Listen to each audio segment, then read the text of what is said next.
So just okay. Now Yeah. we're So I recording, was but we'll gonna do the intro in say, a second. no, Yeah. no, no, no.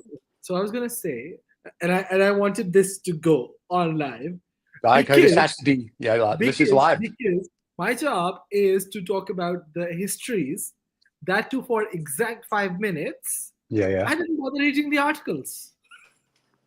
What article? Huh? The articles that you're referring to. Well, the I didn't article that bother. I sent is Riza is the one who wants to talk about the topic of the That, day, right? exactly. That's So what I said. and so I never do last anything. night, yeah. So last night I'm like, we have a topic of the day. Very No. passive aggressive. Very passive aggressive. Yeah, Very, not being. No, I'm the no, I'm going to be victim. like a I'm New the one Yorker. I'm going to doing be like, hey, this. yo, where's the article of the day? So there was no article of the day. So this morning in the Financial Times, there was an article about which we're going to talk about, which is one's about Pierce Morgan saying YouTube is the way to go. Hey, Pierce, you're like 10 years late, but thanks for catching up. And the other is the coming battle between the social media and the state and what's going on with social media globally. And I thought that would be interesting because we are on social media, and you two gentlemen, and Rizza's got millions of people following him on Instagram because he doesn't wear pants. And Usman is the world famous sommelier who didn't dress for the show today. And so I thought it'd be Are we talking about me? you're of course, which are you're the main people. Come here. So I figured we should do that. Yeah, and that's it. So that'll be the show. So today, Usman's going to give us the history of Hoyo de Monterrey. I'm sure Rizzo will time him. This is going to be great. And later in the week, we'll put that out as its own little 5-minute short clip. Before we do all this, because I haven't said anything yet, really. Is anyone interested in what we're smoking? Well, I guess Usman is smoking a Hoyo de Monterrey. Steven, are we gonna do the intro first, or is he missing that? That happens You know- after the intro. You know what we'll do? What's wrong with this guy? He's just lost all his marbles. Who, Rizzo or me? Raza, that's what I'm saying. Oh, well, He forgets I know. Yeah. that we talk about cigars once the intro is done. Let's say Yeah, somebody doesn't want to calm somebody down. doesn't somebody doesn't want to listen to our BS before the intro, then they can just exclude that part. That's right. And breathe. This is 2OF Entertainment. Oh, not again! Welcome to Habano Saturday, the fastest growing cigar show on YouTube with over 100,000 subscribers. Come join us every Saturday live.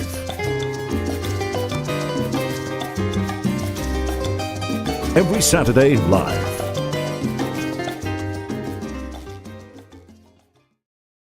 I like that not again thing that you throw in every time we do that thing. And it's amazing that our sommelier has disappeared. And there you go. So there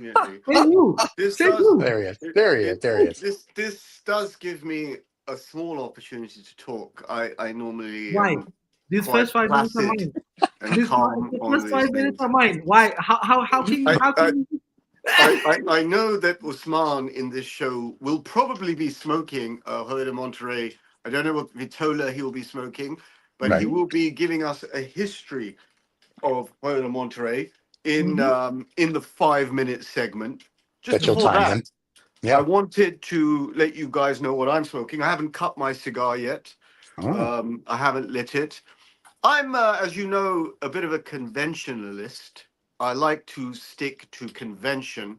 You like to go to conventions? I do. What kind of conventions do you go to? I'm often found in conventions. Okay, and Usman will enjoy this in particular.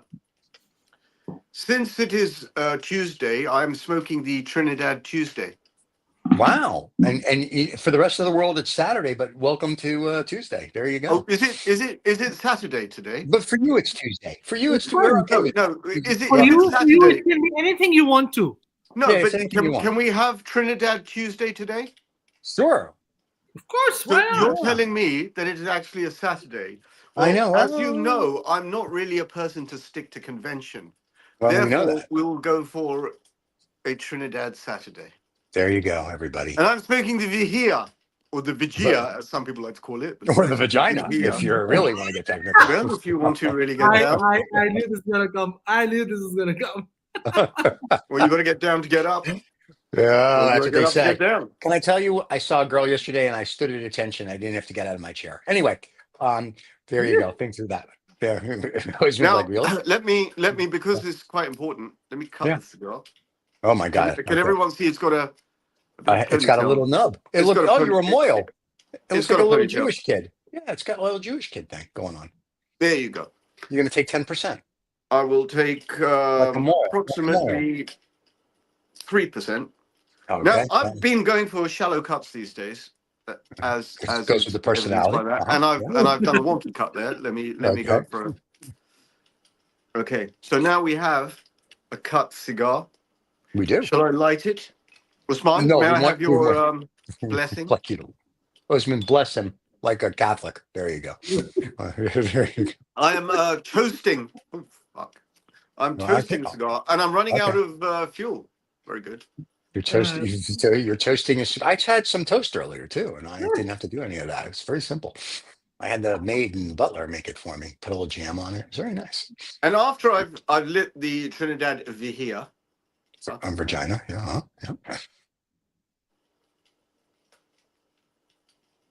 Look at this. If people on the podcast, we apologize, but he's lighting his cigar, and it's like Tiger's getting a 2-wood out.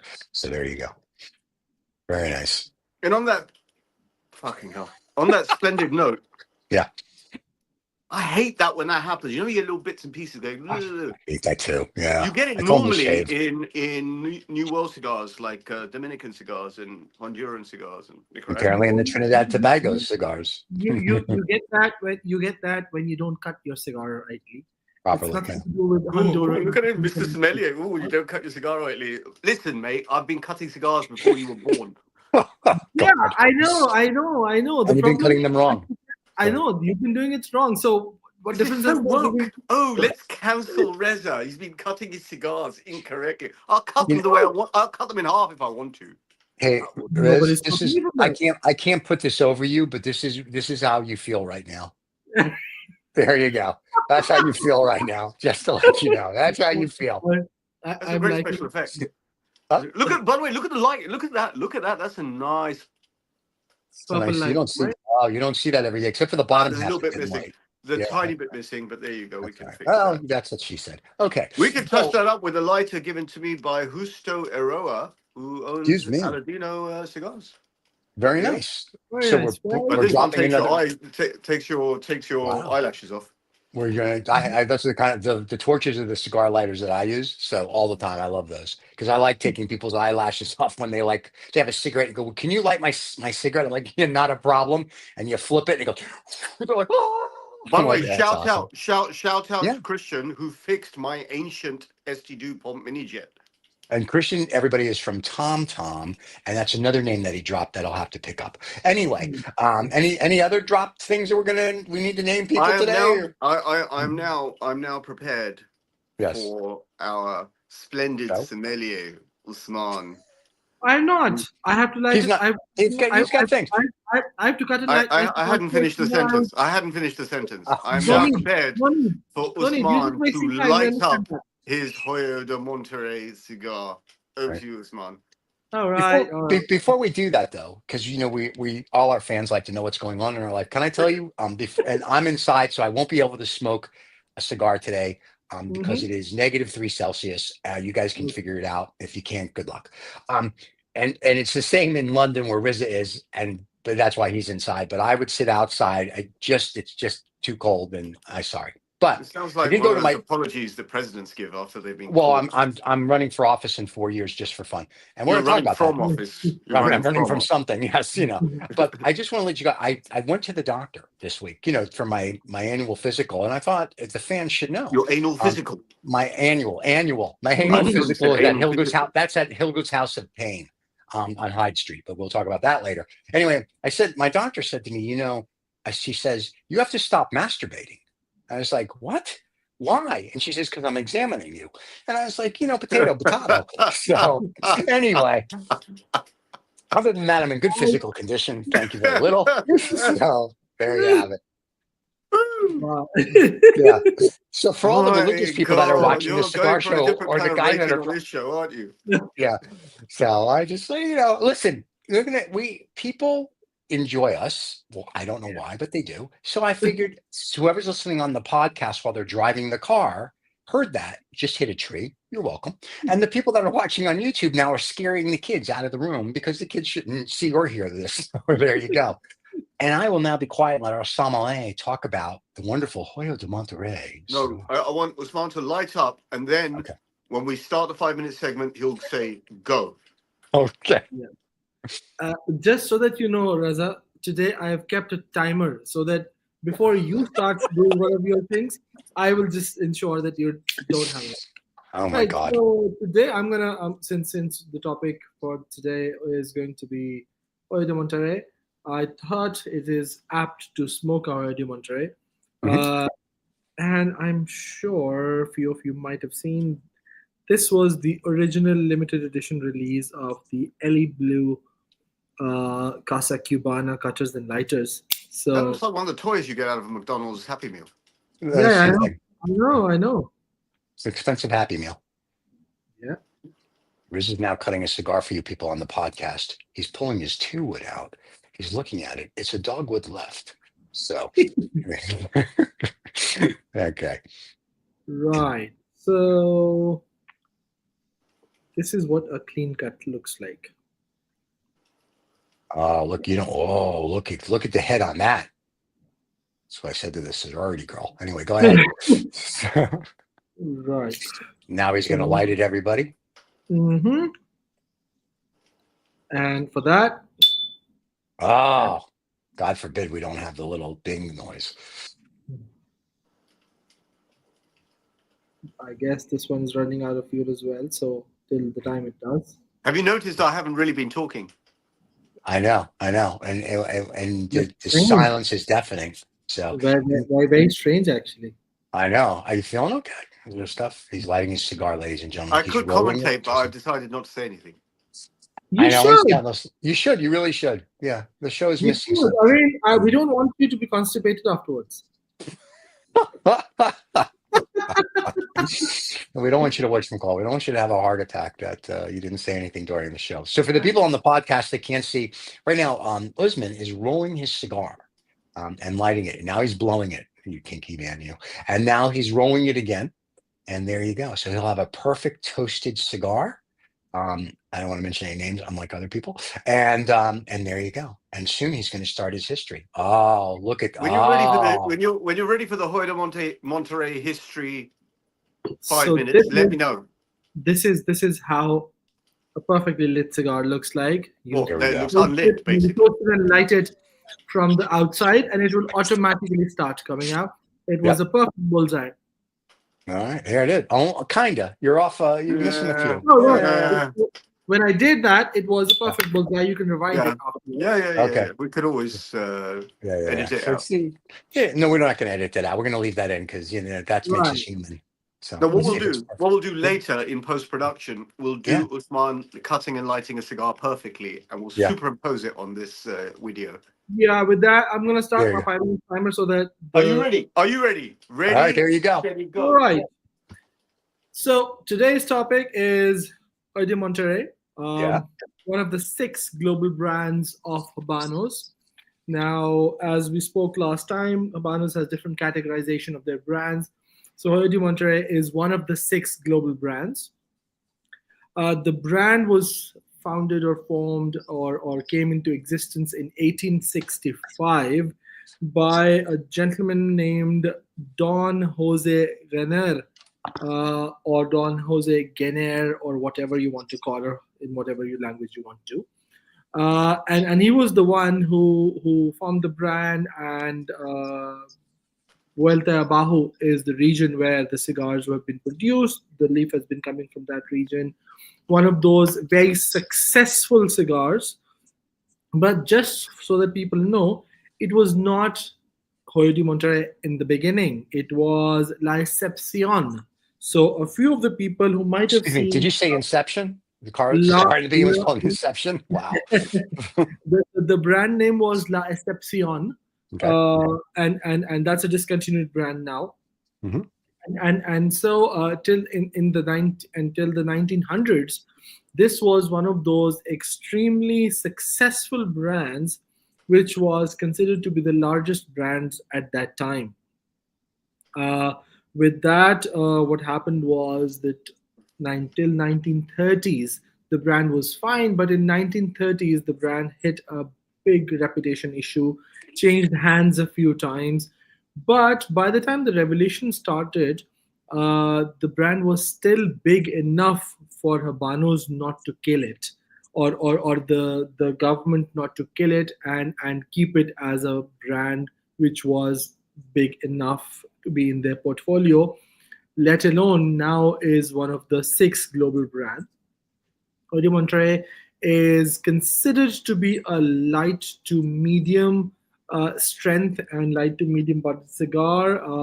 It has been there since 1970s as a very good growth engines for the Habanos brands.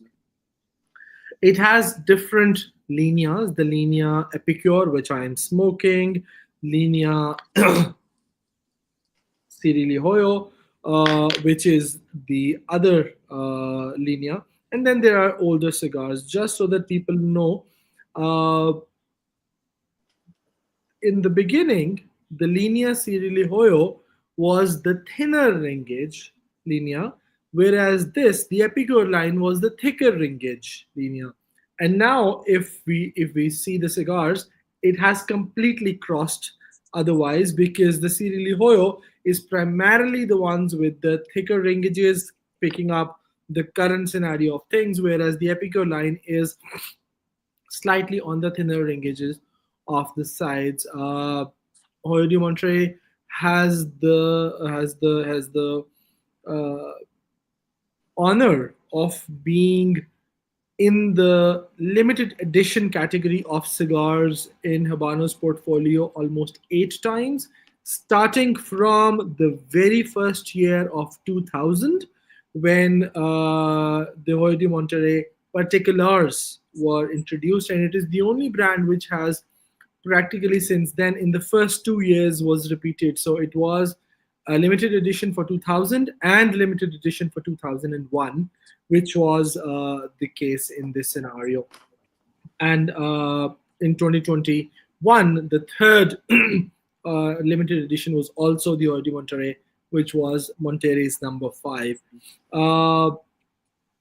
The lovers of Habanos, or the ones who are just the beginners, most of us who have been smoking for a while recommend Hoyo de Monterrey, and especially the Epicure 2, Epicure 1, and Epicure Especials as their go-to and the beginning starting cigars. And with that, I would say this is a very, very unique and a very good brand. One must try this, and if you want to start new cigars, please do go and start them. Thank you very much, everyone. 10 seconds left, our Joker. It took off the mask. That's why I did that quick flash so people could see it.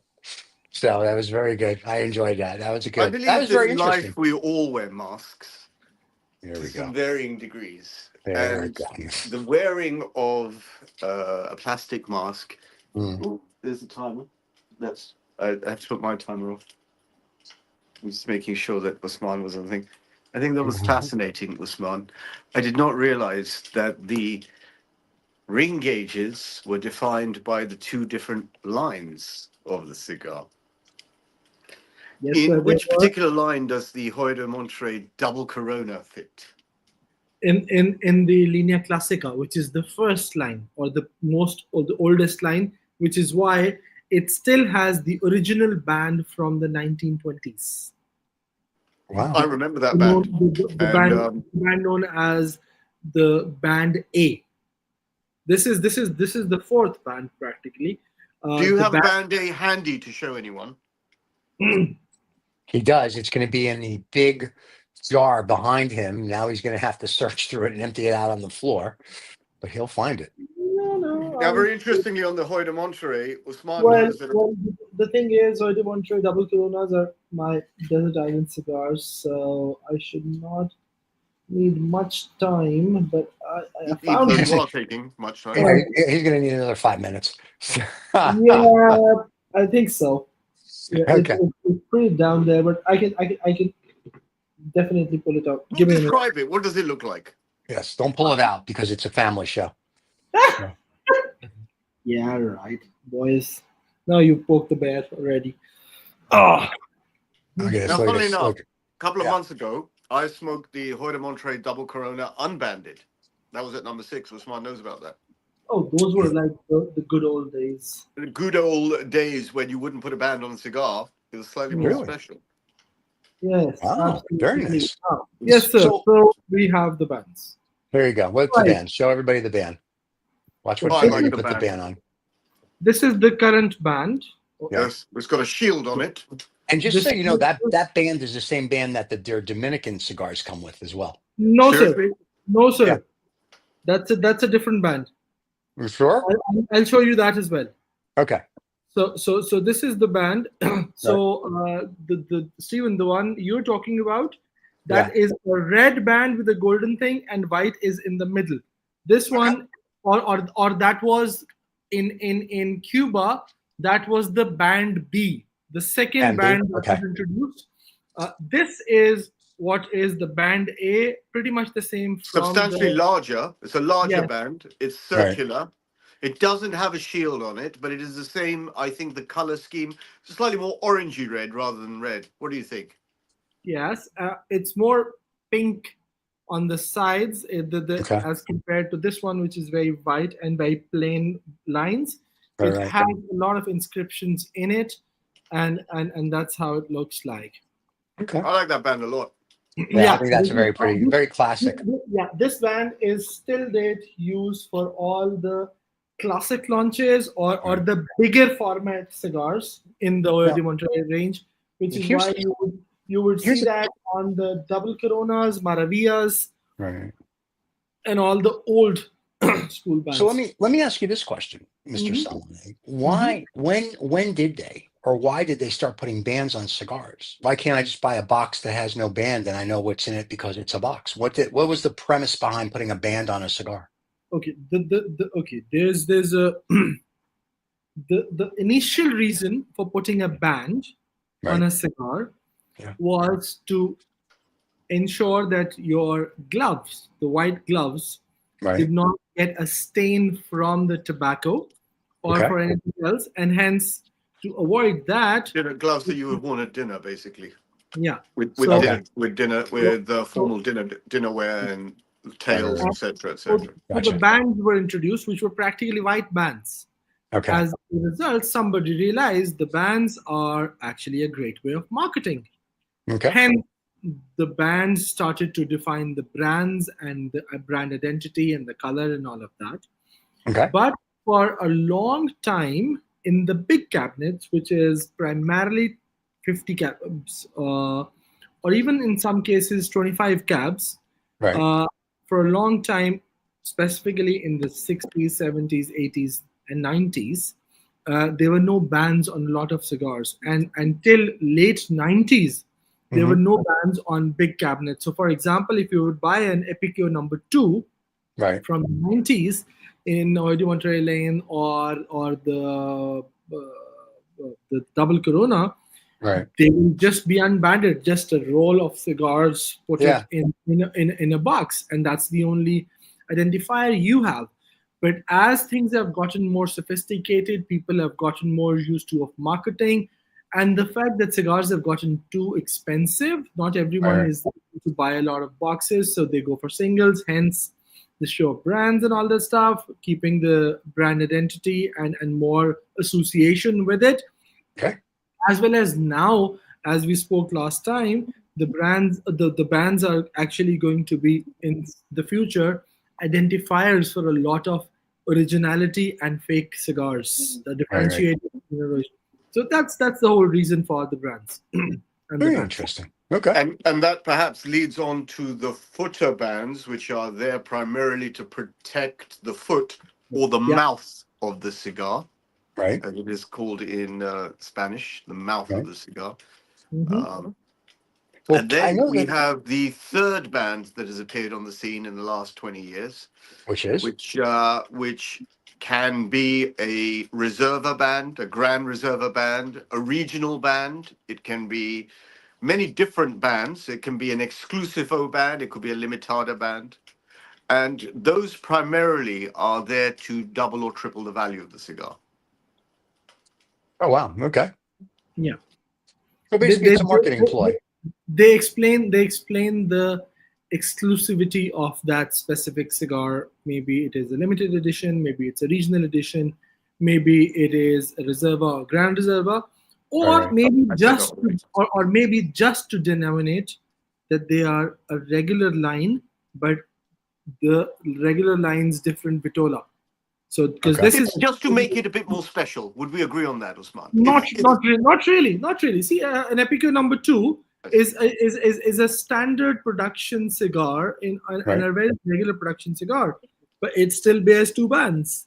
Yes, So, but that perhaps is a sign towards the 6 exclusive global brands. well, Cohiba doesn't have any second band. Trinidad Cohiba is a little bit of the, already in these sort of like super exclusive. Partagas in that doesn't have Monte Cristo. It doesn't have. Well, Partagas doesn't because it's one of those super exclusive brands. No. So what I'm trying to say is it depends on if they have enough differentiators within the brand to show. They don't need it. For example, in the Serie Li Hoyo, there are no 2 bands. It's just single band, but the band itself says Serie Li Hoyo on it. So they've made use of. They've made use of. Wait. They've made use of the bigger size of the band because the cigar size in the ring gauge is bigger. On Hoyo de Monterrey number 2, which is a 50 ring gauge, in this band, if they make this bigger band, it will start looking like a New World cigar with almost half. Let me ask you a question. Yeah. If, for example, Partagas, I think the brand that has the most number of vitolas is Partagas or Partagas, right? Okay. It's debatable, but if not the most, one of the most. So. Yeah, okay, go on. Well, why do Hoyo have that second band then to explain the vitola? Basically explains the vitola, doesn't it? Because Hoyo has different líneas. In Partagas, you practically have 2 líneas, the Serie DE or the Classic, right? In this case, it is the Classic, Linea Serie Li Hoyo, Linea Epicure, and then comes that one of those extremely the Do series, the Do Dufont, the Do Roy, the Do Mer, the Do Pote. So all of those. So it has the most number of líneas. So there is no other way to differentiate. Otherwise, they are very similar looking cigars in certain cases. For example, in Partagas's case, practically they're all one Linea Classic, which has your Lusitanias, your Presidentes, your Millefleurs, Super Partagas, and all of those cigars. And then they have those P2, E2, D4, D5, D6. So the alphabet series. The alphabet series, exactly. Right. So they're just 2, and that can simply be done on the same band. Since here you have a lot of líneas, there are very and the main band is very similar now. It becomes a huge difficulty how to differentiate. Okay. All right. Well, look what we've learned today. We've learned the history of Hoyo de Monterrey, and we've learned why there's cigar bans, because they want to drive up the prices. But I do remember smoking cigars in the 90s, and when I mean the 90s, I mean 90 CE. There's nothing before the 90s. And there were no bans. When I would go into the chemist shop, I'd be like, I'd like a cigar, or I told them what I wanted. They go there, and you got your single out of your box or whatever, or you bought a box. But I remember that, and then all of a sudden, like I want to say overnight, they magically appeared with bans, and I was like, oh, okay. And so now, to your point, I guess if you're buying singles or you buy 3 or 4 and you throw them in your humidor, at least you know what they are. Yeah. But I was always the cigar smoker that would smoke the same cigar. You know, like if I liked it, I smoked it. And after 5 or 6 years, I'd be like, yeah, we'll try something different. And then I'd find another one for 5 or 6 years. Now, because of the bans, I buy tons of different boxes of stuff, throw them in the humidor, and it's like, oh, I want this one today. I'm in the mood for this one or that one. Yeah. So, but to your point, the Dominican ones that I get, like the Cane series, they definitely have wrappers for the footer. A lot of them are starting to do that now. And I think in a way that's good. A lot of Cubans high-end cigars now. Yeah. Because if you know, they have started to come up with a new high-end lineas in the regular stuff. No, this is not I'm not saying in the linea this one. I'm trying to say like Partagas has a linea Maestra. Similarly, the Romeo y Julieta has a linea de Oro. Right. And so on and so forth. The Monte Cristos have a linea 1935. Since the prices of those cigars are much higher, right, they have started to put that third band, which is a photo band as well, and the lineas to explain all of that. So that also, as I said, is kind of explaining the high value or the more exclusivity or nature or how the looks and feel of the cigars are. So that's what I would say in this situation. Gotcha. Okay, interesting. I thought that was good. I mean, it was a little more than 5 minutes, but I thought it was a good history. 4 minutes and 51 seconds. Well, it kind of dragged on. This is the lead off. This is the lead. This is the lead. It's like we have the lead up, then we have the actual 4 minutes and 50 some odd seconds, and then we have the lead down. Well, the thing is, when both of you don't read articles and are not prepared, who has to cover for the show? Me.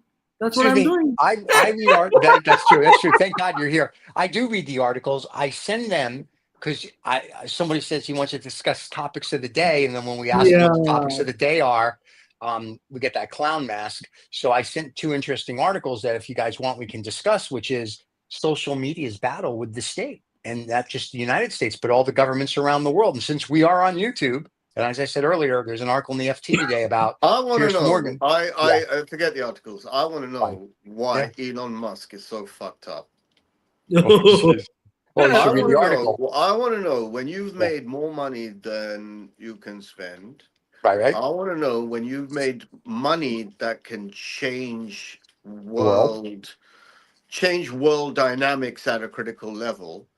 Why the fuck don't you shut up, fly to the fucking Mars, go and live there, have babies, and get on with your life?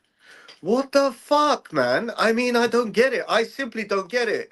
You know, these people are, there is, well, I lie because I'm smart enough to get it, yeah? Right. Really what happens is when people become very rich, and I don't mean rich, I mean very, very rich and powerful. Right. I believe it's all about more and more and more and more and more. And it doesn't happen to everyone. One of my favorite very rich people is Warren Buffett, because he's like a sort of old school. He's old school rich. Old school rich. Yep. It was basically money was about enriching the lives of other people. Yeah, right. He happened to be enriched. Yeah, I mean, he doesn't live lavish lifestyles, right? Okay. And no, stop. He does. That's his little house. The only thing is you don't know it, but he does. Yes. Yeah, he does. No, I'm for a fact. I know he well, does. well, what I have read, read is that by comparison of his wealth, he lives a relatively modest life compared to what his wealth is. What is he worth? Maybe 60, 70, 80 billion dollars, something like that. Something like that, yeah. $100 billion. Let's say 100 billion because he's a friend. Yeah. Now, most of us people would think that after about 300 or 400 million, it stops making a difference how much money you have, right? I would have thought. That's my guess. No, it doesn't. It doesn't. It depends but it on doesn't. how You're right. In practical sense, it doesn't. It depends on how you're spending and what you're spending. So if you're spending like a normal human being, yes, it doesn't make any difference. But if you spend like $1 million every day, yeah, of course it will depend.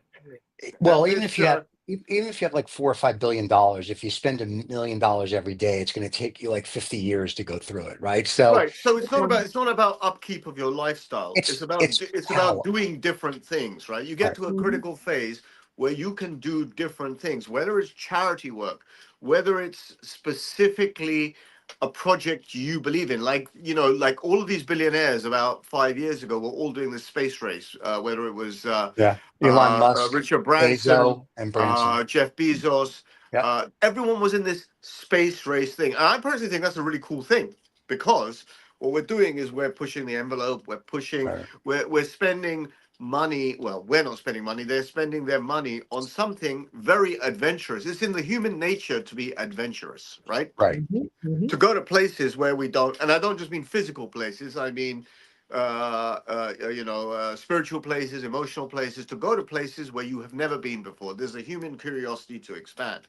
Okay, Right. now this guy, this fucking monkey, Elon Musk, right? And I think he's a fucking monkey, to be very honest Okay. with you, yeah? Yeah. Because if he has put himself in a position to be the richest man in the world by far, what he could do is be by far the quietest person and get on with a specific project that will change humanity. Now, the idiot thinks that it's all about power and politics, right? And when I say idiot, I say this from a perspective that world change does happen by individuals who do critical things. One of the example is Steve Jobs. Right. Right. Okay.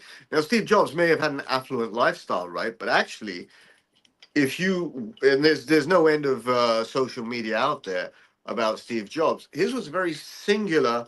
We have to build better tech. Should look better. It should be very organic. He had some organic design to his agenda, if you know what I mean. It was like there was a human base. He was a hippie, as far as I know. Steve Right. Jobs was a hippie who went into the tech industry, right? Now, Elon Musk is a man of his times, and I don't say he's an idiot for that, right? He is a man of his times. He's an idiot because his energy could be spent on better things in better ways. And so all this thing, this collaboration with Donald Trump and this and that and the other, I don't know. I think this is about survival. I think if you've made that amount of money, your fingers are stuck in a lot of different pies, and they could be burnt in a lot of different ways. And so once you've achieved that level of power, you have to keep talking to perpetuate that power. I think that's what it feels like to me. Well, the problem with part of it is, and I say this somewhat tongue in cheek, there's this great book called Mein Kampf. You guys should read it. That part of it is that part of it is trying to he's not really making a difference for good, in my opinion. And we've talked about this on Vaguely True with Rob Vega, who's from South Africa, who knew Musk. And there's tons of shows. If you or bring him on the show, Rob, if you're watching, come on. Their issue is this: you have Trump, and I like to call him King Trump, dictator Trump, if you will. And for the next 12 to 15 years, he's going to be the guy in the Oval Office. Trump. Really? I think so. 12 to Anyway, 15 years. I don't think we're having an election in 2008 or 2028. Maybe we will. I would be nice, but we'll see.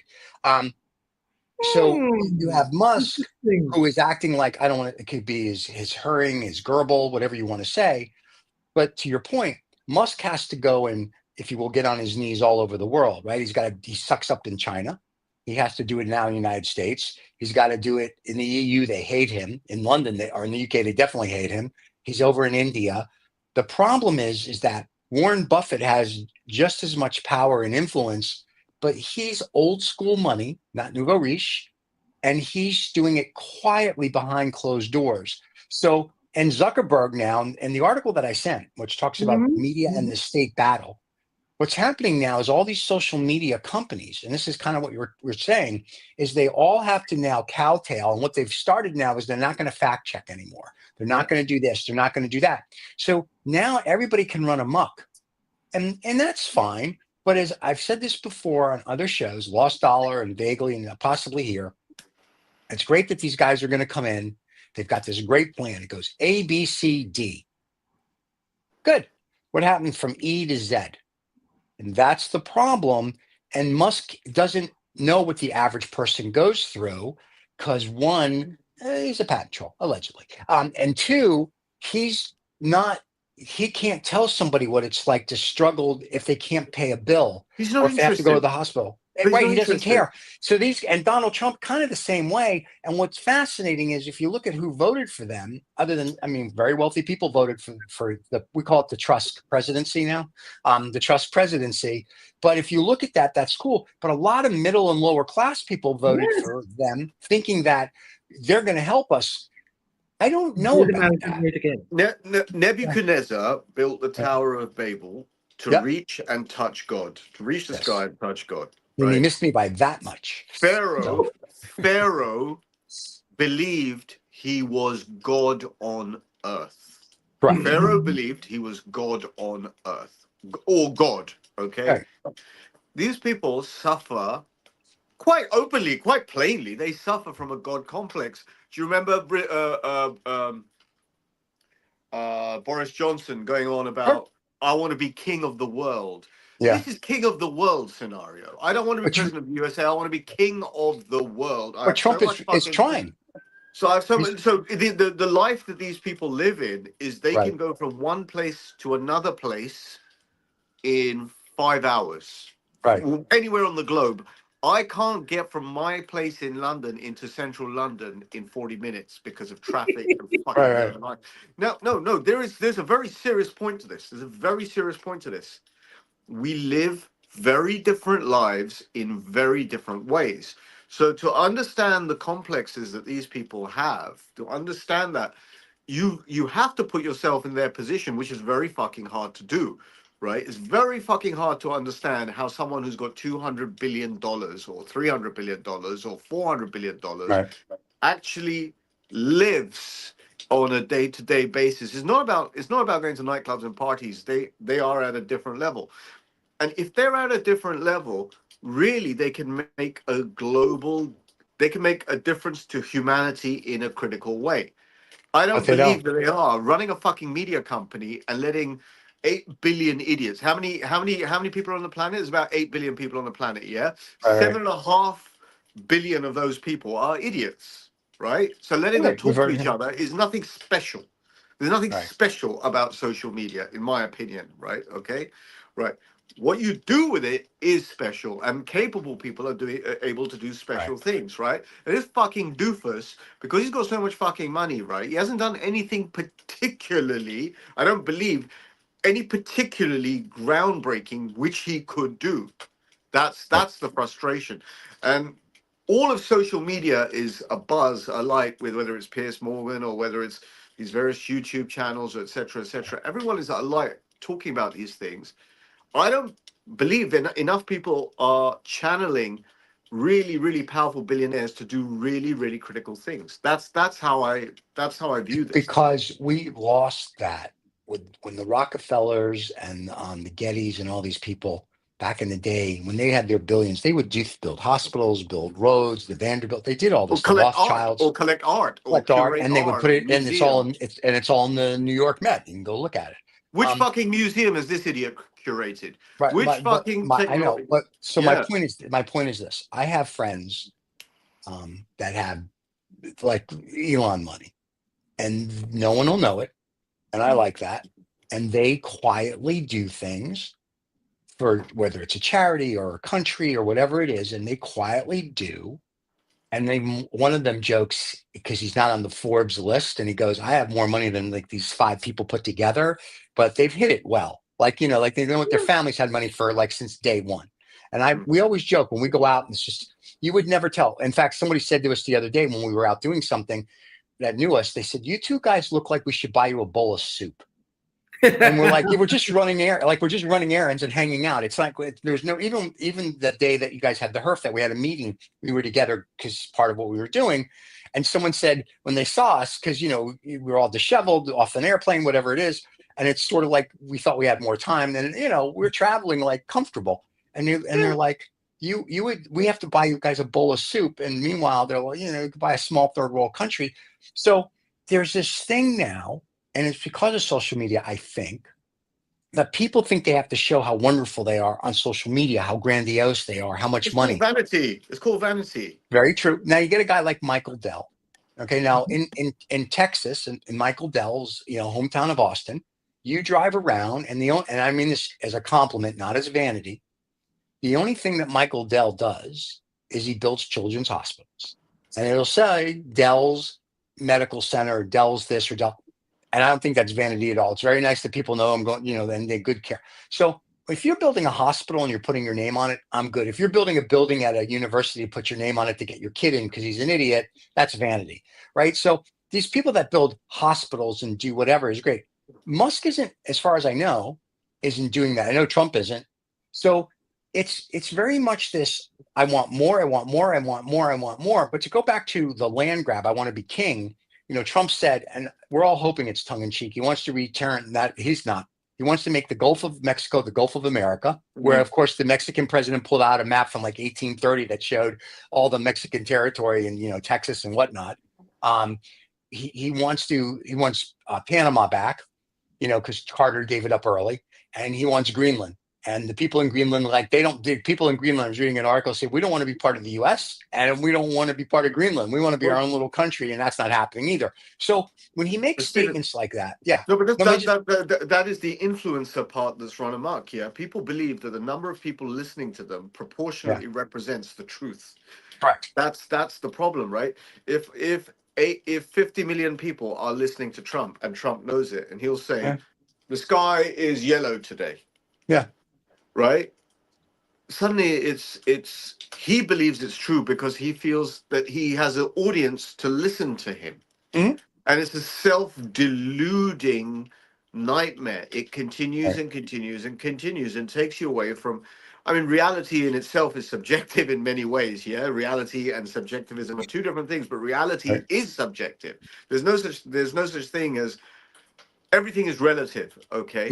Right. But people who are in the media game, the Rupert Murdochs, even Trump, or clearly Elon Musk, there's a particular characteristic. I was reading about that, I think in the Times in an article a couple of days ago. There's a particular narcissistic, vain characteristic. It is essentially the same as Snow White's godmother looking in a mirror and saying, who is the fairest of them all? It's that exact dynamic. That's why I say shut up and get on with something important, rather than just wasting. No, I'm talking about you guys, you splendid fellows. I meant I meant Is he okay today? Is he okay today? So we have it on tape. He said we're good guys. No, I understand what you're saying about the political leaders. Yeah, absolutely fine. I understand what you're saying. The issue partly is social media. Because social media makes everybody think they have a 12-inch penis, male or female. I'm sorry. It's just full stop. Everybody now thinks that they're like the most hung horse in the barn, and they're not. And the other problem is that when you say things like Musk said the other day, I read the interview. He says, I love the new vice chancellor in Germany who is a neo-Nazi, anti-whatever, and he thinks she's wonderful and she's going to make a great whatever in Germany. I'm sorry, not West Germany. And I'm like, dude, everything I read about what he says and whatever, I just go back to 1930. And I'm like, did no one read the history? It's like, like I said, there's certain things that Trump says and does. I'm like, okay, this could work out very well for America on a global scale. There's other things he says. I'm like, not so much. And I say this in the inverse sense. Every dog has his day. Watch these people fall. Watch them fall. Because there is nothing like flying too close to the sun. As Icarus and Daedalus did. When they escaped, they had wax on their wings. So let me ask you this though: with Musk though, what would be his? I know BYD kicks his butt now as an EV company. I know BYD is thinking about coming over to America because Trump said if you put $1 billion or more in the country, we're gonna give you like a pass. So I said to BYD, hey, why don't you put $10 billion, build a plant next to the Tesla plant? It'll take you like 2 days. You have child labor. And by Friday, you start on Monday. By Friday, you'll have cars. And people will buy the BYD because it has a better battery, better production, it's just a better car. Now, so the only problem is, would the cost of doing business be the same? And would BYD be that successful? I understand the cars are great, but would that work? Because that's also dependent on the system. In China, a lot of things and the cost of doing business is slightly different as compared to how it will be in the US. So that might be a consideration. But yes, on principle, what you're saying is right. But if they come over Chinese have a lot of money. I was sitting in Harrods yesterday evening smoking a cigar. There were 8 people in that room. I was one of them. 7 people were Chinese. They were smoking cigars worth $7 billion. There you go. And that's not like fake money. That's like the pound. So there you go. So yeah, oh no, I know. But if the Chinese come over and they bring their tech, if you will, and they bring their team and they bring their robots, really all they have to do is buy supply here and they They make it will the same eventually. They quality. will eventually. Yeah, They and they will. buy the same quality and they make it the same quality they make in China. BYD will be like the number one selling car in America. I mean, like I have friends who I've seen the BYD. Their supercar is like 120, 250,000. It's unbelievable. Their It can do normal, so many things. It can I just know. jump. It can Yeah, just it jump. jumps, it spins, it can side park, it can do that. But I mean, it's a well-built car. If you look at their SUVs, they get like I want to say almost 600 miles on a charge. They're built gorgeous. They put like Mercedes, Bentley, and almost the Rolls-Royce SUVs to shame. No.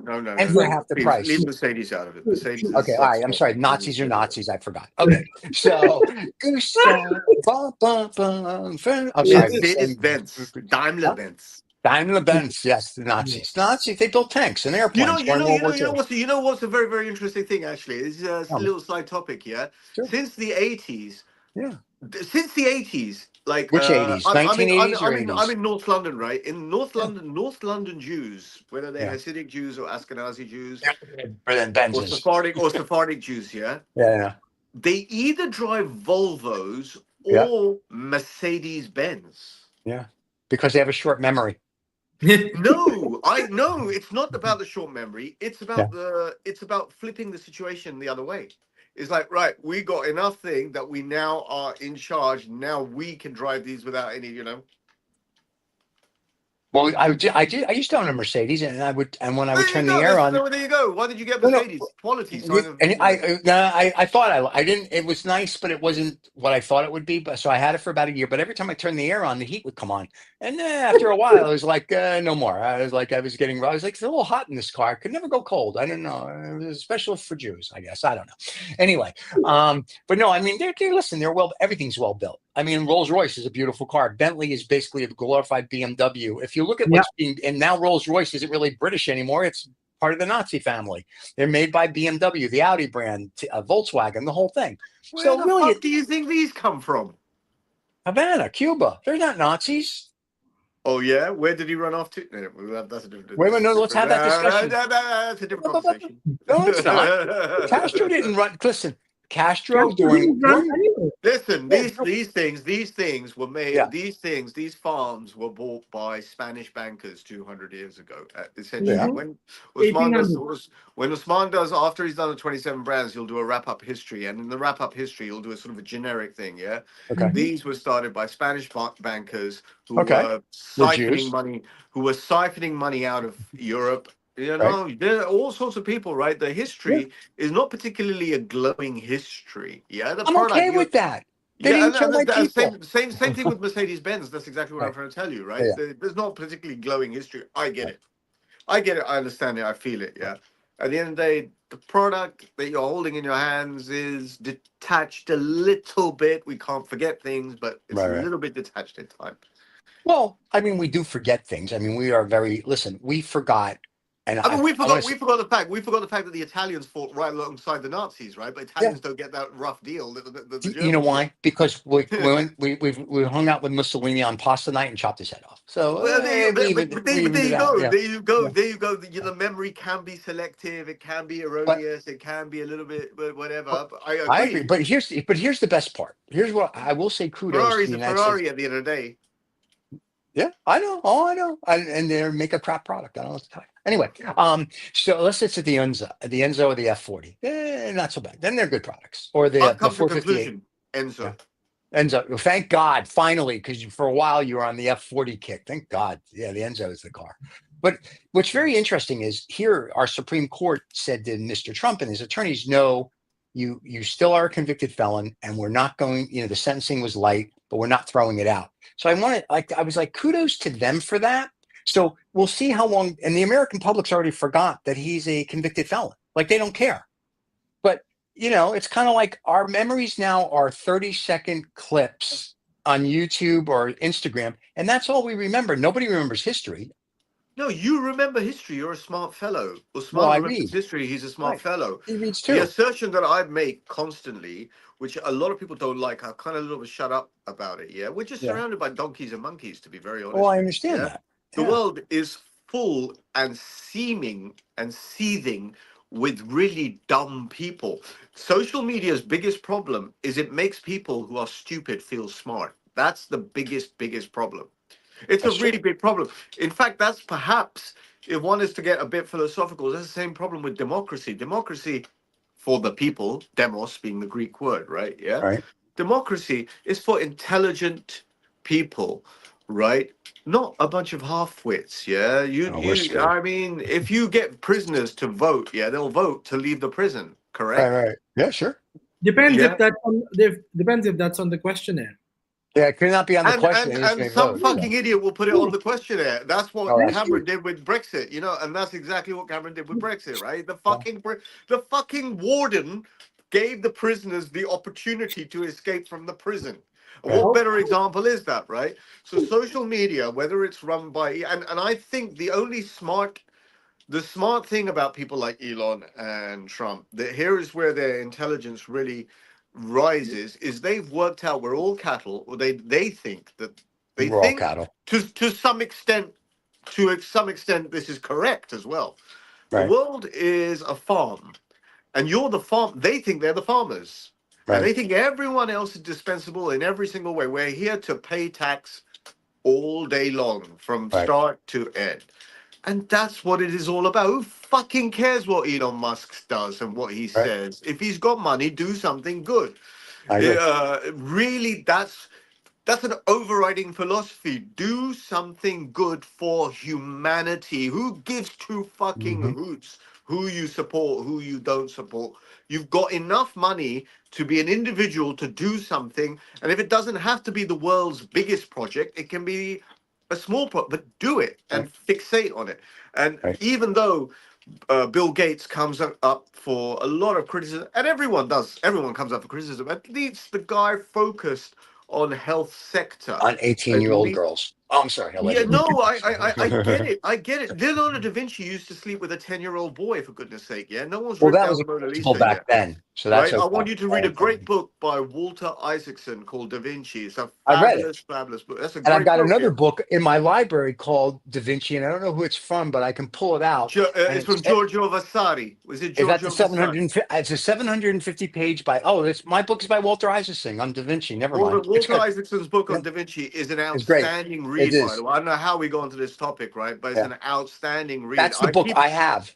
It's It's a book great. about that It's that thick, thick. yeah. And here's what's really cool, and I can go get it if you'd like. But here's what's really cool: the first 400 pages of this 800-page book is all about Da Vinci's life and whatever, and then the last 400 is kind of about when they talk about the indentation of the pencil that he would draw with, and I'm like into millimeters. It's a Like story. the book, It reads like a it's story. That's why fascinating. Yeah, it's it's so interesting. fascinating. It's a great book. It's a really good book. So the point that I'm trying to make is genius. Yeah. Genius Thank you. or wealth derived from genius, yeah, Yeah. can be put to fucking good. I mean, everyone's going to come up for criticism. Everyone has skeletons in their closet, one way or the other. That You is true. can't. There's no angels on earth in that sense, Right. right? We're all flawed human beings, right? Okay, whether however it is, but all of this is the noise that we're distracted by. I personally feel that, yeah, it's real noise. Yeah. And nothing really concrete comes out of it. I agree. There's no.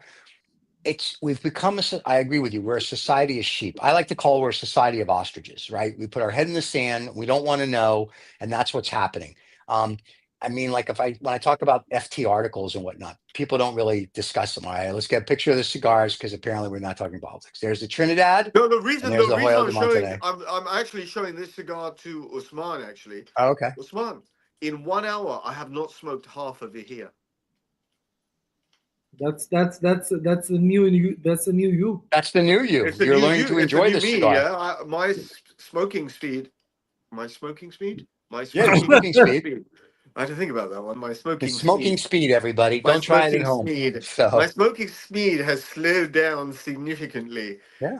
Since you met a great gentleman named Zhao. Well, he is Yeah. singularly responsible for this, yeah. But the lesson that comes is if you marinate around intelligent people, for example, Usman just down there, intelligent people, Stephen just over there, Steven. you raise your fucking game.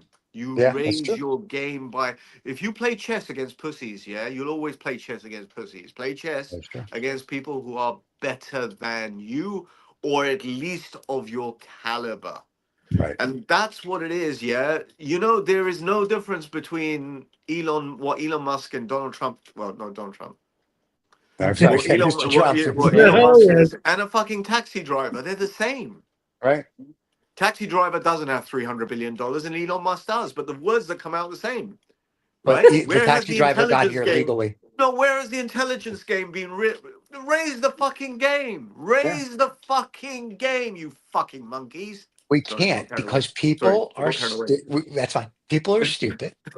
Full stop. I don't care what country they're in. They're stupid, and because they're stupid, they don't know how to raise the game. They don't read. They don't do this. They don't do that. This Like obsession with power and money. listen, money You've and got power enough is money.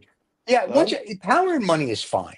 Okay, it's nice to be able to do whatever you want to do and throw your credit card down or go. I don't want to fly commercial today. I want to fly private and call whoever you call. And there's nothing wrong with any of that. The problem is, and we actually had this dialogue on Thursday, not with you guys, but when we got done with the HERF listening to you, is that the problem is that the people with money now want everyone to know how wonderful they are. And I come from the old school, and the guy I was with is very old school. Like he said, you do things, build a hospital, put your name on it, that's fine. But we do things for charities or things no one needs to know. It's like, I know what I did. I write whatever check I write, Uncle Sam gets to know because it's a tax deduction, but I know what I did. And I don't need 10 million of my closest best friends to know what I did. It's none of their business what I do. And I think that's that's the difference between a lot of these guys. It's like now it's become an ego thing that look at what I've done. I'm going to go to, you know what? Go to Mars or I don't care.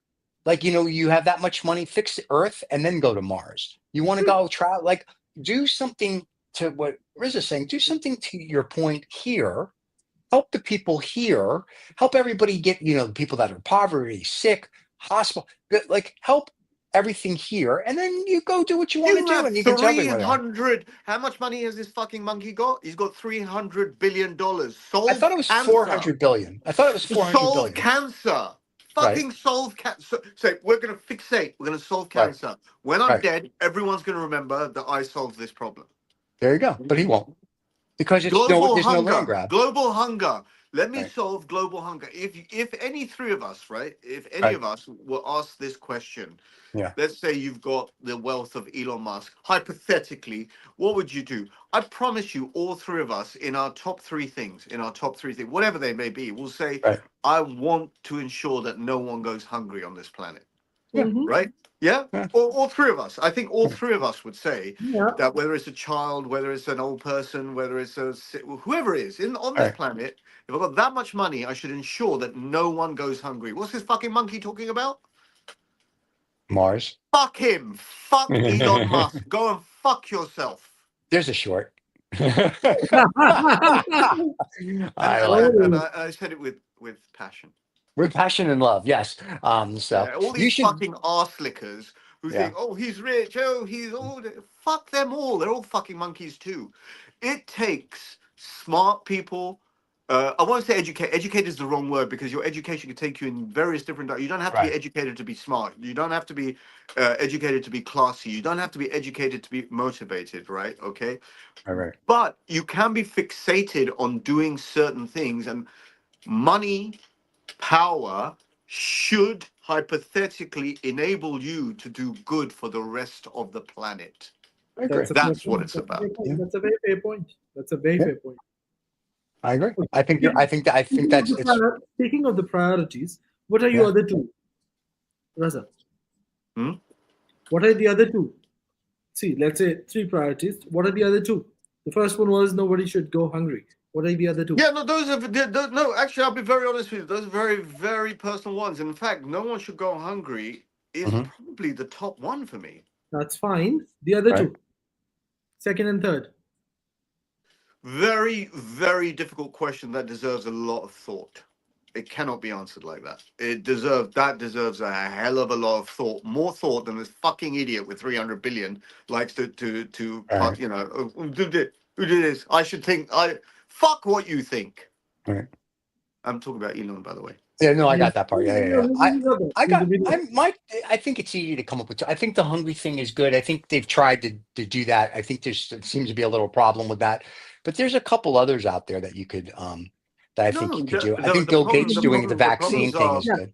Let's see. The problems are logistical. Those are logistical issues. Yeah. The logistics of providing people with food around sustainably, like. Right. I'm not talking about McDonald's Happy Meal today and nothing tomorrow. I'm talking about making sure the world eats properly is an infrastructure thing. It can be tackled. I'm sure. I'm actually quite confident that one day in 200 years time, 300 years time. Yeah. I mean, if we're science fiction writers, that's perhaps the kind of script that some people like to write apocalyptic scripts, but if we were to write a script for the future in 200 to 300 years time, given the way that technology has advanced, given our abilities, the world is smaller, shrinking, we could find a sustainable place where there'll be other problems. If Amazon can deliver to podunk nowhere, you can deliver food to podunk nowhere, anywhere on this planet. Amazon's all over. So theoretically, you can feed the hungry. You just have to make sure your truck doesn't get hijacked. And like, you know, you see these pictures where they bring bags of rice and a village comes out. You've got to figure out how to get it to them systematically where everybody gets fed.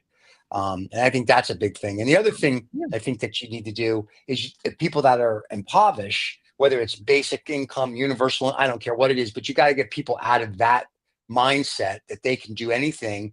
And even if you have to give them a little bit of money to help them, you do that. I think that's a big thing as well. At the moment on this planet, greed and pride rule the world. And last time I checked, that's one of those are 2 of the 7 deadly sins. That's right. And the 7 deadly sins are sort of an amalgamation of how many sins are there in Jewish law? There's like 100 deadly sins, right? No, in Jewish law, there's like 2 things. That's about it. Don't eat hamburger with cheese. And don't do to others as you don't want them to do to you. Don't touch them unless they give you consent. Do to others as you wish them to do to you. Well, in the Jewish, which amounts to the same thing.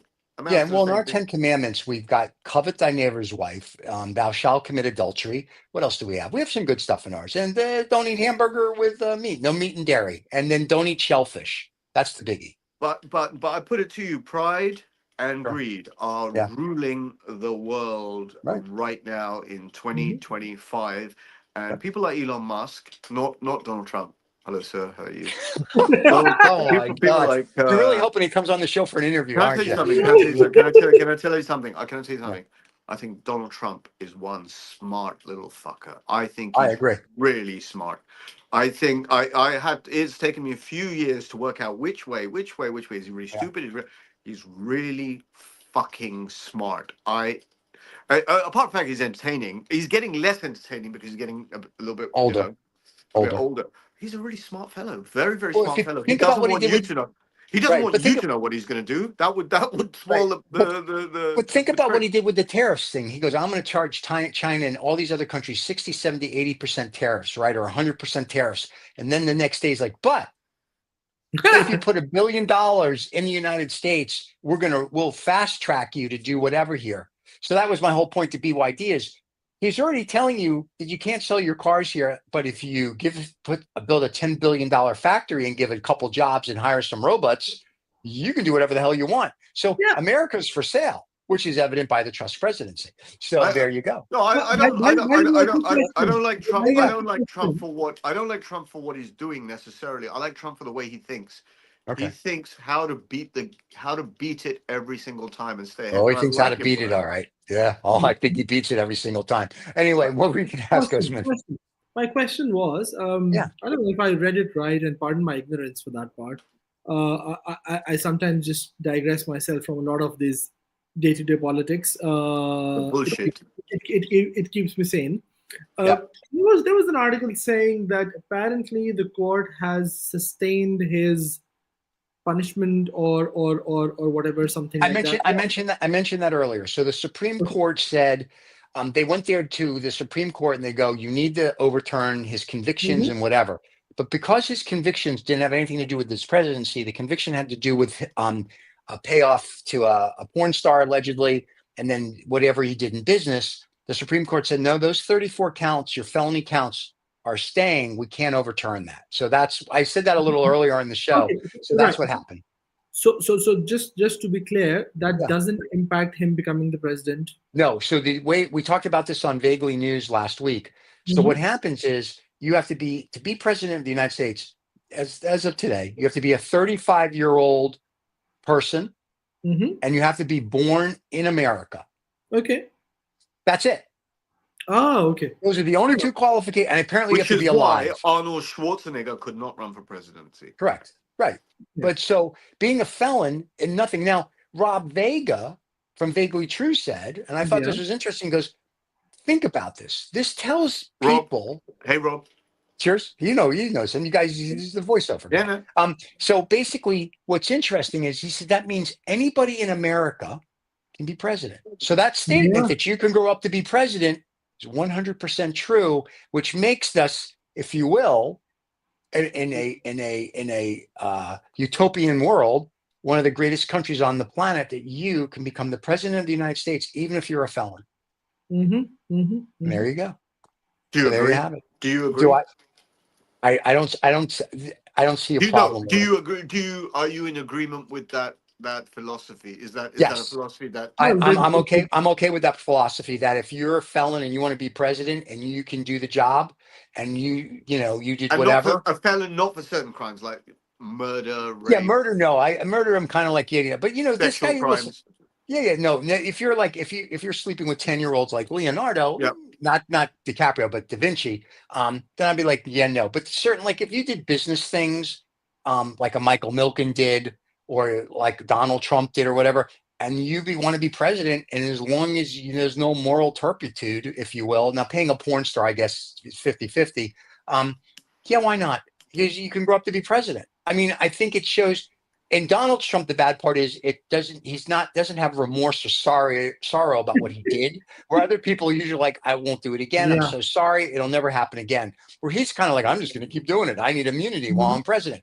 So there's a different mentality. If you talk to the people like a white collar guy that did something 10, 20, 30, 40 years ago, they are so straight and narrow now. I would love them to be president, but now they know the pitfalls. They know what to do, like a Michael Milken, let's say, right?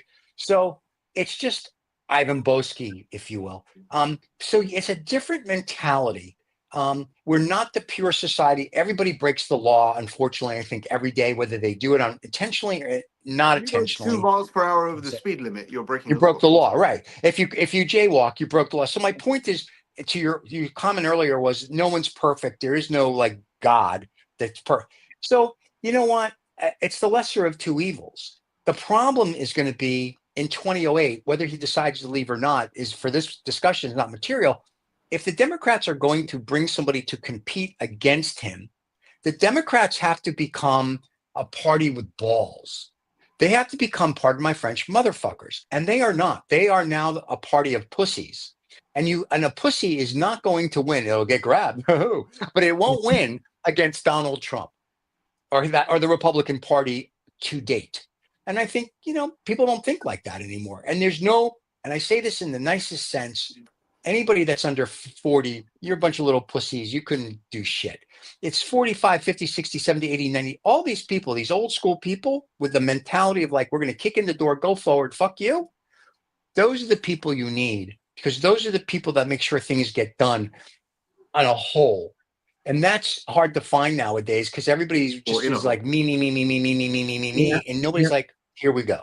And I think that's why I like our channel, the TOF channel in general, because we've got enough shows out there that give different points of view, talk about different things, and I like that. And the fans like it. So, why not? Now, can we get Trump on the show? We keep asking. And I would love to have Donnie on the show and have a real conversation with Donnie. Yes, that would be awesome if he would come on. But I don't think he will. Did you see he was at President Carter's funeral. He was Yeah, talking to Obama. He was chatty and with Obama, slightly smiley with President Obama. Yeah, he's talking to Obama. Yeah, and his wife Melania just sat there like, why am I here? Well, it was strategically positioned that she'd be on the other side because I don't think what's her face, Obama's wife, what's her name? Michelle. Michelle Obama, she didn't turn up because otherwise she would have been sitting next to Trump. Oh, because it was boy, girl, boy, girl, boy, girl. Like school, right? Like when we all went to school. Boy, girl, boy, girl, boy, girl. Unless you went to an all boys school, then it was oh boy. Anyway, so there you go. I'm just saying. So listen, this has been a fascinating show, guys. I love it. Now, just so the audience knows, if you've made it this long, you win a prize. Congratulations. No, we have a couple surprises for everybody. We're on podcasting, wherever you get your podcast, YouTube, Spotify, Apple, Amazon, whatever. We're on every podcast. You can catch the show there. Number two, we now have AI that will give a 15 to 20 minute synopsis of the show. We're going to put those out weekly as well. That was a surprise I talked to you about yesterday as well. So that's the surprise. So it'll be a male and a female, all AI, and it will recap the hour and change that we do. It's about a 15-minute recap. We will put that. It'll go out as a podcast. It'll be in the playlist here as well. It'll also be in its own separate playlist. They did one the other day for social intercourse. Try it out. It was wonderful. I think your 10-minute review last week of the cigar you did is going to come out this week. So those will be out on the YouTube channel. They'll be out. You guys can put them on your channels. If you want to Instagram them, whatever you would like, please do that. So so this year, 2025, the channel is going to go a little more high tech. So you guys will be able to break down the shows and how you want and what you want to see. And there you go. And if you subscribe and like, that makes the show even more better. And let me just say in closing, I didn't really mean it about Elon. I think he's a splendid fellow. Oh my God, what a pussy! He has just wasted our shot. He's just wasted our shot. I mean, he just switches. He's a switcher. I got it. So, and next week, do we know what the cigar brand is, or we're going to leave the fans in suspense? Can I pick one? May I pick one? We tried last week. It didn't work. You picked Partagas and you went to Hoyo de Monterrey. So feel free. Pick one again. May I pick one? I'd like for Usman to give us a review on Cuabas, please. Is that fruit that I eat? Okay. All right. Hey, Usman, on Thursday, I'm going to ask you after the HERF what you want to do. I know that. Don't worry, Riza. I'll send you topics that we won't talk about. No, because my first virtual cigar of the year was a Cuaba Salomones. It would be nice. Yes, you had it on Thursday. I know. We all watched you on the cigar HERF. It was beautiful. I cried. We welled up. It was teary. It was beauty. I asked Frank Stephenson, one of the greatest designers of all time, what according to his eye was his favorite Cuban cigar band, and he said the one that he hated the most was Monte Cristo. So I still don't know which one he thinks is the greatest cigar band. I'm going to have to ask him again. But he hated the Monte Cristo, even though I think that's one of the most classic ones. It's old school, doesn't try too hard. Maybe it doesn't try too hard. It just doesn't try too hard. And I like that. Tell everybody what Frank, I remember because I was on the HERF for this part. He's designed the Maserati MC12, a McLaren something, the new Enzo. The Enzo FXX, he did the Ferrari 430. He did the McLaren P1, which was designed after his design process was based on the marlin that he caught in Miami. And he looked at the marlin and he asked someone about it, and they said that's the fastest creature through the water. It goes faster through the water than a cheetah goes through on land. So a lot of the design features on the McLaren P1 mimic a marlin, which is this. You can find this on YouTube everywhere. He's in the top 10 greatest designers of the world. He's the only, out of that list, he's the only designer that's living, and we were quite privileged and excited to have him on a virtual HERF. He's a cigar aficionado, and we're going to have more HERFs with him in person and online. And Usman got a fabulous story out of him about a car that he owns, which he will not look in the same way again because, to find out, go watch the virtual HERF. We don't give them the link, so they can't. You want to tell the story, or are we just going to end the show on that cliffhanger? Screw people. Okay, good. All right. Hey, everybody, screw you, according to Riza. So thanks for listening or watching. Hope to see you next week. No, I don't think we're going to screw you. There's too many of you. It'd be very tiring, and there's not enough Viagra for Isman. Anyway, we love you all. Thank you so much. Thank you for joining us this Saturday. We'll see you next Saturday. As always, everybody, don't forget to subscribe and like. Gentlemen, always a pleasure. Riza, don't hang up. We're going to talk after the show, as we always do. We have to remind him he's old. Cheers, Bye. everybody.